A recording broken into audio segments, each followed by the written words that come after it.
sense of making Russia great again. And that was something these two heads of the two houses of parliament were talking about yesterday. And however unusual or odd it might sound from the outside, it's certainly how many Russians do feel. Thank you very much, Sarah. That was Sarah Rainsford joining us live from Moscow. There is such a thing as too much news. Is it even possible to say that some years there's more news than others? Well, perhaps. This year has certainly felt like a busy one. And as 2017 draws to a close, I've been taking stock of the year's major events and looking ahead to what next year might hold with a crack team of BBC correspondents. Our Tokyo correspondent Rupert Winfield-Hayes, Senior Africa correspondent Anne Soy in Nairobi, our Middle East editor Jeremy Bean, Europe editor Katia Adler, first Katie Coe in Washington.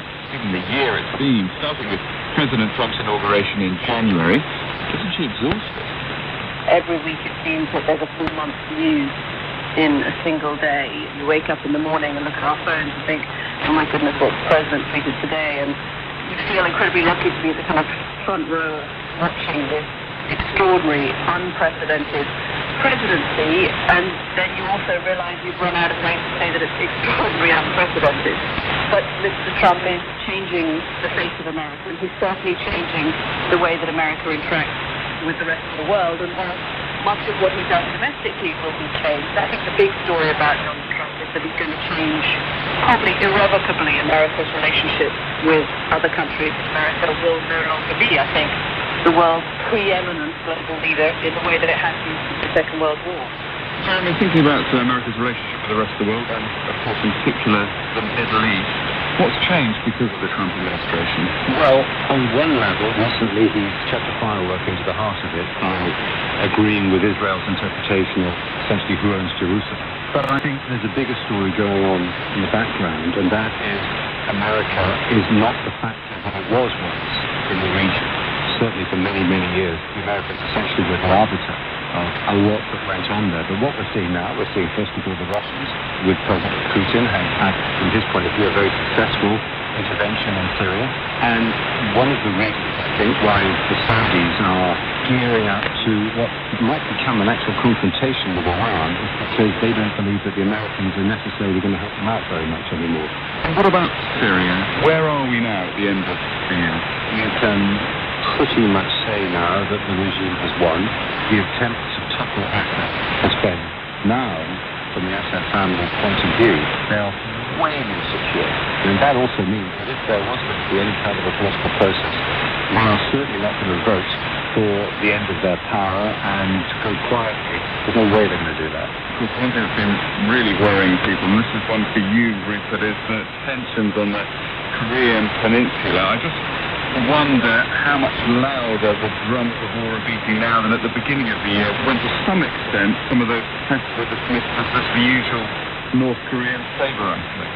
We've gone from at the beginning of the year thinking it would be some years yet until North Korea has the capability of hitting the United States with a full-blown intercontinental ballistic missile to, on the 28th of November, seeing them test one of those that can do it with an 8,000-mile range and big enough and powerful enough to carry a large nuclear warhead. They can't, it seems, put a nuclear warhead on the top of it yet, but they, in September, tested a very powerful nuclear device, maybe up to 300 kilotons, compared to Hiroshima's bomb, which was 18 kilotons.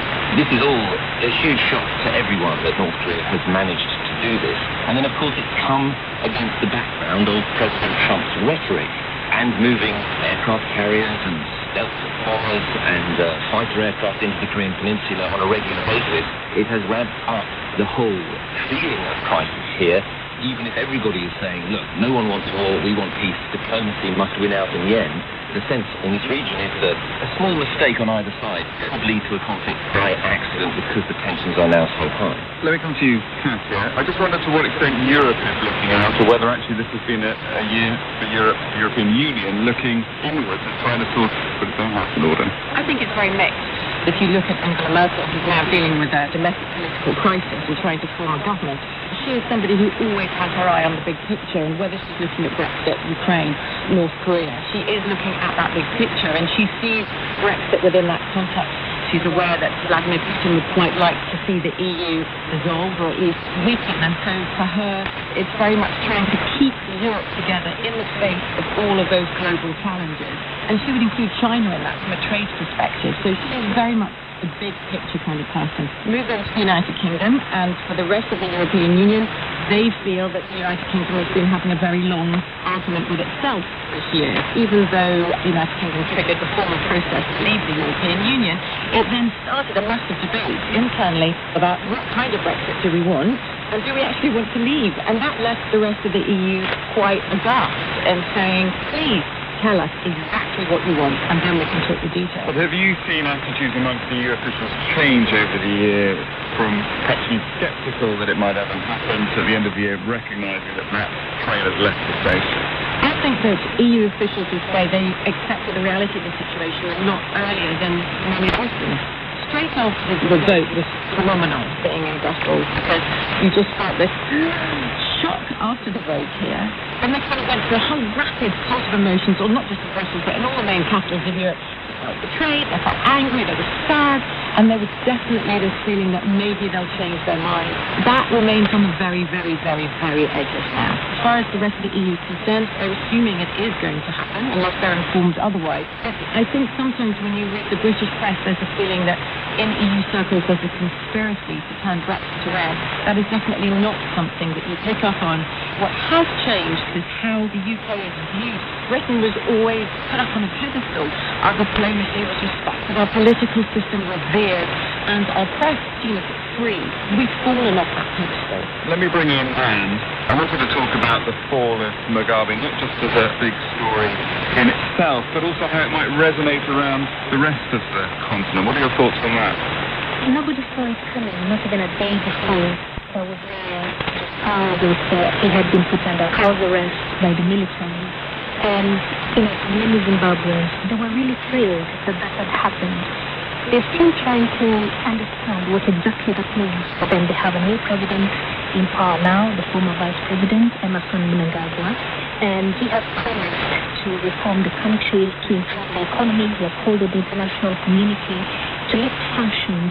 And even though Mr. Mnangagwa has been within the ruling party, ZANU-PF, as a senior member since independence, for many Zimbabweans, it's a new dawn. Yes, and change next door too in South Africa. Lots of long-standing leaders moving into the past, would you say? The new leader of the ANC is in a very strong position to lead the country after the elections in 2019. The president, Jacob Zuma, has been hit by numerous scandals. He has survived quite a number of votes of no confidence. And at this point in transition, South Africans and the rest of the continent will be watching as this transition that is going to split the parties. There is already talk about that. It's time to gaze into a crystal ball and have a look at 2018. Perhaps I can start with you, Michael. What should we be looking out for? I think the question that will face the US president going into next year is if the US government sees a rocket being fueled up on a launch pad in North Korea and that it has a nuclear warhead on top of it, what does the US president then do? Does he order a strike to take it out? Or does he hope that the North Koreans are not pointing it at the United States? That moment could arrive in the next year. I think also, for this reason, perhaps the most significant thing to happen this year, apart from North Korea, has been the coronation of Xi Jinping as the most powerful political leader in China since Mao Zedong.